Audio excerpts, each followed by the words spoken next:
Hello learners, आज के इस वीडियो में हम कवर करेंगे क्लास 11 का चैप्टर फर्स्ट सेट थ्योरी। सबसे पहले समझेंगे इसके इंट्रोडक्शन के बारे में, उसके बाद एक्सरसाइज की तरफ प्रोसीड करेंगे। तो सब यहाँ पे देखते हैं कुछ मैथमेटिकल फैक्ट्स। जैसे यहाँ पे हम लोग बात करते हैं वेरिएबल। मैथमेटिक्स में हम जो चीज़ों के बारे में पढ़ते हैं उसमें आता है वेरिएबल, शेप्स एंड ऑब्जेक्ट्स। कुछ अदर इल्यूशंस भी हैं जिनको हम मैथमेटिक्स के थ्रू ही पढ़ते हैं, जैसे books in a library, union territory in India. ये सारी चीज़ें जो हैं वो कुछ को काउंट कर सकते हैं, कुछ को काउंट नहीं कर सकते हैं, बट इनका रिप्रेजेंटेशन मैथमेटिकली होता है। तो यहाँ पे favourite comics books, natural numbers below 5, bright students of any class, best player of team India, इन सब चीज़ों के बारे में भी हम मैथ्स के थ्रू पढ़ते हैं। तो इसमें जो मैथ्स के थ्रू जो चीज़ें पढ़ते हैं उनमें से सेट्स किन को बोला जाता है और सेट्स के थ्रू क्या होता है। तो जैसे हमने यहाँ पे पढ़ रखा है बुक्स इन द लाइब्रेरी, तो बुक्स किसी लाइब्रेरी में नंबर ऑफ़ बुक्स होता है वो सेम होता है, वो पर्सन टू पर्सन चेंज नहीं होता। कोई अगर आज हम 10 लोग पढ़ने गए हैं किसी लाइब्रेरी में बुक्स को, तो उनके लिए बुक्स सेम होगी। ऐसा नहीं है कि यहाँ पे फर्स्ट बुक चेंज हो गई और सेकेंड बुक किसी और के मीन्स जब भी हम किसी लाइब्रेरी में स्टडी करने जाएंगे तो वहाँ पे वो रखी हुई बुक्स का नंबर सेम होगा। ऐसे ही यूनियन टेरेटरीज़ इन इंडिया, तो अगर किसी पर्सन से आप पूछेंगे तो सारे पर्सन्स के अकॉर्डिंग अगर वो राइट आंसर देते हैं तो union territories of India same रहेगा। अगर हम देखते हैं फेवरेट कॉमिक्स बुक्स, तो ये पर्सन टू पर्सन चेंज होता है। मीन्स किसी स्टूडेंट की फेवरेट कॉमिक्स की कुछ अलग बुक्स हैं और किसी दूसरे स्टूडेंट्स की जो कॉमिक्स की फेवरेट बुक हैं वो अलग सुपर हीरो की वो पसंद करते हैं। ऐसे अगर हम बात करते हैं नेचुरल नंबर बिलो 5, तो 5 के नीचे आने वाले सारे नेचुरल नंबर सेम होंगे। मीन्स अगर हम बात करते हैं 1, 2, यानी कि 5 से नीचे जितने भी नंबर आएंगे वो होंगे 1 से लेके 4 तक, क्योंकि 1 से लेके 4 तक आने वाले सारे नंबर्स बिलो 5 होंगे। तो 1, 2, 3, 4 ये सारे नेचुरल नंबर्स बिलो 5 आएंगे। तो आप किसी भी पर्सन से पूछते हैं और अगर वो राइट आंसर देता है तो उसके सारे आंसर्स, सभी लोगों के जो आंसर्स होंगे वो सिमिलर होंगे।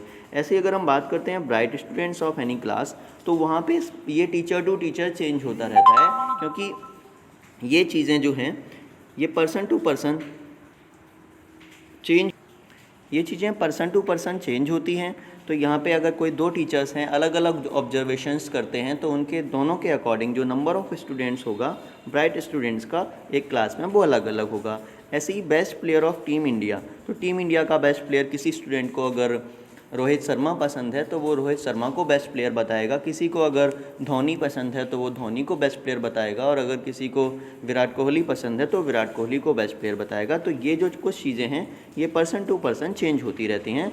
तो यहाँ पे देखते हैं, यहाँ पे हमने पढ़ा यूनियन टेरेटरीज़ ऑफ इंडिया, ये पर्सन टू पर्सन चेंज नहीं होंगी। ऐसे ही नेचुरल नंबर बिलो 5 ये भी पर्सन टू पर्सन चेंज नहीं होंगी, और बुक्स इन द लाइब्रेरी ये भी पर्सन टू पर्सन चेंज नहीं होंगी। मीन्स ये सभी के अकॉर्डिंग सेम रहते हैं। तो इसे बोलते हैं वेल डिफाइंड कलेक्शंस। तो जितने भी वेल डिफाइंड कलेक्शन होते हैं उन वेल डिफाइंड कलेक्शन को बोला जाता है सेट।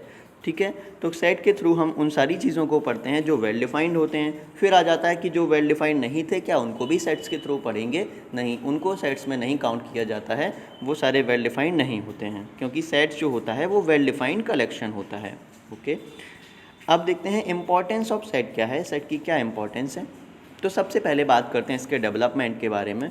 तो कैसे सेट थ्योरी जो थी वो डेवलपमेंट हुई, तो सेट डेवलप किया जॉर्ज कांटर ने। और जॉर्ज कांटर जब सेट्स उन्होंने कब इनकाउंटर किया, तो जब वो क्या कर रहे थे, जब वो ट्रिग्नोमेट्रिक सीरीज़ पर वर्क कर रहे थे। ट्रिग्नोमेट्रिक सीरीज़ लाइक इस टाइप से होती है, sine x is equals to x minus x cube upon factorial 3 plus x power 5 upon factorial 5। इस टाइप से ट्रिग्नोमेट्रिक सीरीज साइन की होती है, फिर कॉस की भी होती है, फिर टैन की भी होती है। तो इस चीज़ पर वो वर्क कर रहे थे, तो उन्होंने यहाँ से इनकाउंटर किया किसका, सेट थ्योरी का। तो इसका यूजेस कहाँ पे होते हैं हमने, तो यहाँ ये चीज़ देखते हैं। तो मैथमेटिक्स में हमेशा जो लैंग्वेज ऑफ सेट है, मैथमेटिक्स उसी में हमेशा लिखी जाती है, क्योंकि जब हम कोऑर्डिनेट्स पढ़ रहे होते हैं तो वहाँ भी हम सेट्स के फॉर्मेट में लिखते हैं, 4,3 पॉइंट्स हैं, इस टाइप से। प्रोबेबिलिटी और स्टैटिक्स में भी इसका यूज़ होता है। अब हम देखते हैं कि डेली लाइफ में जो सेट है इसका क्या यूज़ होता है। तो डेली लाइफ में जब हम सेट के यूज़ के बारे में समझेंगे तो यहाँ पे आपको दिख रहा है ए डेक ऑफ कार्ड्स, या फिर इसको बोल सकते हैं पैक ऑफ कार्ड्स, ठीक है। तो पैक ऑफ कार्ड में जो नंबर ऑफ कार्ड होगा वो वेल डिफाइंड होगा, मीन्स उतने के उससे ज़्यादा कार्ड नहीं हो सकते हैं, नहीं तो वो पैक ऑफ कार्ड नहीं बनेगा। इसी टाइप से हम देखते हैं कि crockery item in any shop, तो किसी शॉप का जो क्रॉकरी आइटम होगा वो सिमिलर होगा से सिंगल शॉप का, ठीक है। और हम यहाँ पे देख रहे हैं, ये दिख रहा है हमें किट है, ये क्रिकेट किट है, तो क्रिकेट किट की जो एसेसरीज़ होंगी वो सिंगल किट में सारी सेम होती हैं। मेंबर ऑफ इन फैमिली, तो एक फैमिली के जो मेंबर्स होते हैं वो सेम होते हैं, ठीक है।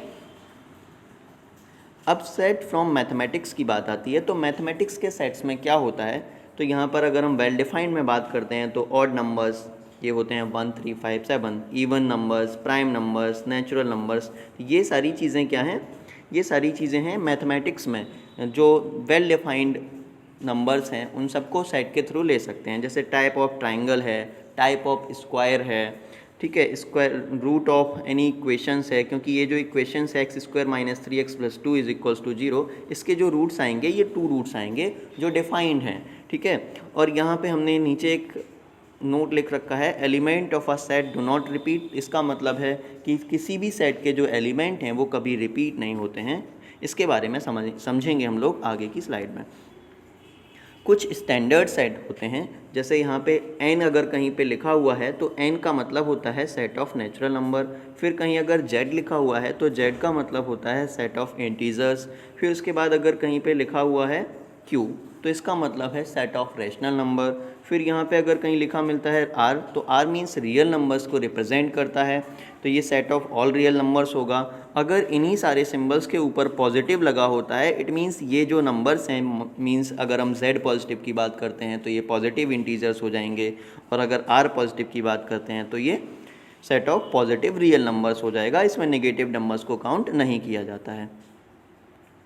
अब देखते हैं आगे, तो सेट नोटेशन कैसे किया जाता है, किस टाइप से हम सेट्स का नोटेशन करते हैं।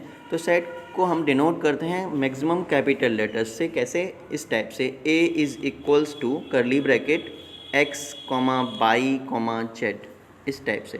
तो ये और इसको करली ब्रैकेट को क्लोज कर देंगे। तो यहाँ पे जो सेट नोटेशन है वो कैपिटल लेटर्स में किया जाएगा, पर इसके जो एलिमेंट्स होंगे, एलिमेंट्स ऑफ सेट जो होंगे वो आपको स्मॉल लेटर्स में लिखे हुए मिलेंगे। और यहाँ पे ये जो सिंबल है इसको बोलते हैं बिलोंग्स का। अगर ये सिंबल पे क्रॉस लगा हुआ है इस टाइप से तो ये नॉट बिलोंग्स होता है। इसका क्या मतलब होता है, मीन्स अगर हम देखते हैं x बिलोंग्स टू a, तो यहाँ पे कोई एक सेट है a और उसको हम करली ब्रैकेट में उसके एलिमेंट्स लिखते हैं x, y, z और करली ब्रैकेट क्लोज कर देते हैं, और यहाँ लिखा हुआ होता है x belongs to a। It means क्या है कि जो x एलिमेंट है वो a सेट का एलिमेंट है, इसका मतलब a सेट में x प्रेजेंट है, ठीक है। और अगर यहीं पे ऐसा लिखा होता कि x z, यानी कि हम लिख ले रहे हैं a not belongs to a, तो ये स्मॉल a है, ये a से बिलोंग नहीं करता। इट मीन्स क्या होता है कि ये जो एलिमेंट है a सेट में प्रेजेंट नहीं है। क्लियर है।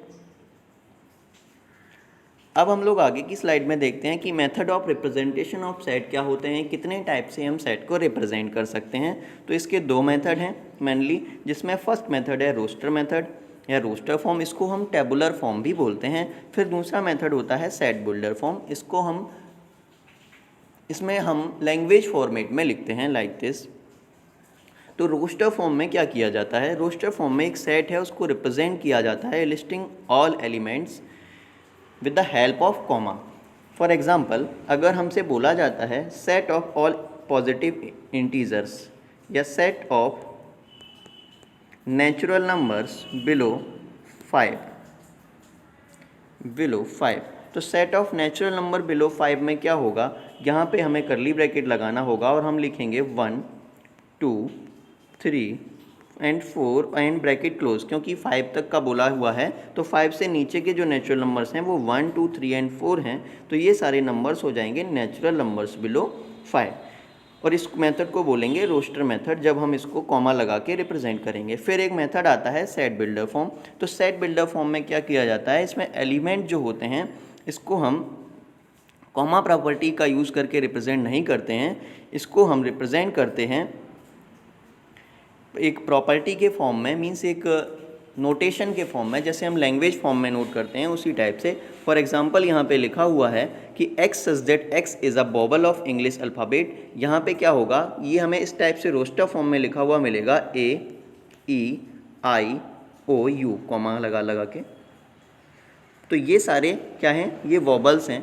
तो ये वोवेल्स को हम कैसे रिप्रेजेंट करेंगे, तो x, ये जो सिंबल है सेमी कॉलन का, इसको सच दैट बोलते हैं। तो x सच दैट x का ये क्या है, तो यहाँ x रिप्रेजेंट कर रहा है किसको, is a vowel of English alphabet. तो यहाँ पे जो x है वो वोवेल ऑफ इंग्लिश अल्फ़ाबेट को रिप्रेजेंट कर रहा है, इसलिए इसको इस टाइप से नोट किया जाता है।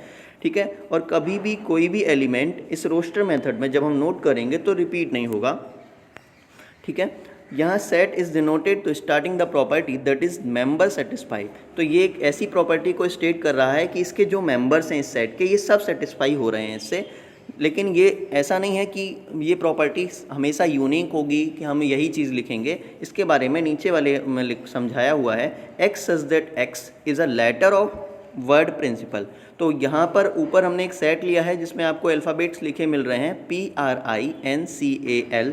ये सारे लेटर्स जो हैं वो प्रिंसिपल वर्ड से लिए गए हैं, पर ऐसा नहीं है कि ये यूनिक ही होगा। इसकी जगह पे हम ये भी लिख सकते हैं, x such that x is a letter of sentence all April prince. ये एक सेंटेंस लिखा हुआ है ऑल अप्रैल प्रिंस, ये सारे लेटर्स इसमें काउंट होते हैं। ठीक है, तो यहाँ पे हम ये नहीं कह सकते कि जो प्रॉपर्टी है वो हमेशा यूनिक ही होगी, ये प्रॉपर्टी चेंज भी हो सकती है, कोई पर्सन इसको चेंज कर सकता है, पर जो चीज़ें यूनिक हैं उसके लिए चेंज नहीं होगा। जैसे वोवेल ऑफ इंग्लिश अल्फ़ाबेट में सेम होते हैं, तो यहाँ पर इंग्लिश अल्फ़ाबेट के वोवेल्स की प्रॉपर्टी को चेंज नहीं कर सकते, पर यहाँ पे जो प्रिंसिपल के लेटर्स हैं, ये ऐसा वर्ड चाहिए जिसमें ये सारे लेटर आते हों, तो आपको ऐसा कोई भी वर्ड यहाँ पे आप लिख सकते हैं। ठीक है, इस सच दैट का मतलब ये भी हम बोल सकते हैं रीड करते time, x where x is a letter of sentence all April. Means यहाँ पे ये एक्स रिप्रेजेंट क्या कर रहा है, हमें वो लिखना होता है। ठीक है, अब आगे देखते हैं।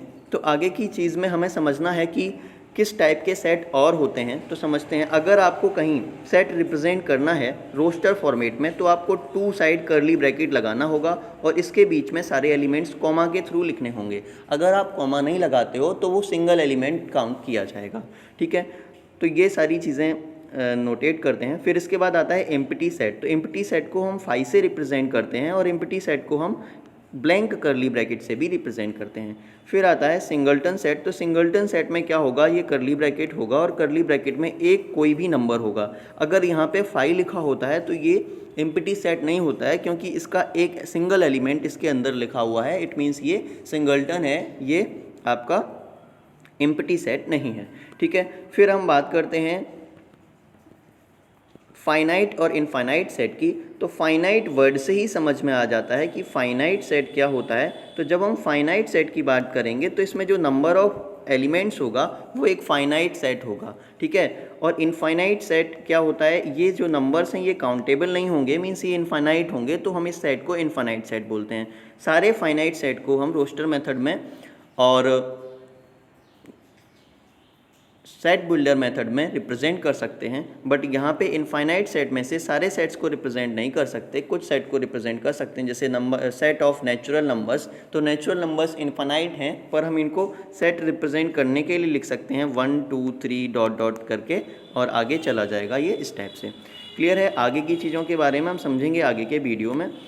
ठीक है, अगर आपको वीडियो पसंद आया है तो उसमें कमेंट कीजिए। आप अपनी रिक्वायरमेंट्स को भी यहाँ पे कमेंट में नोट कर सकते हैं कि आपको किस टाइप से और क्वेश्चंस चाहिए या वीडियोस चाहिए।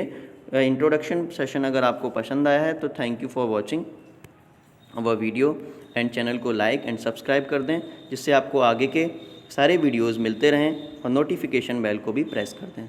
Thank you.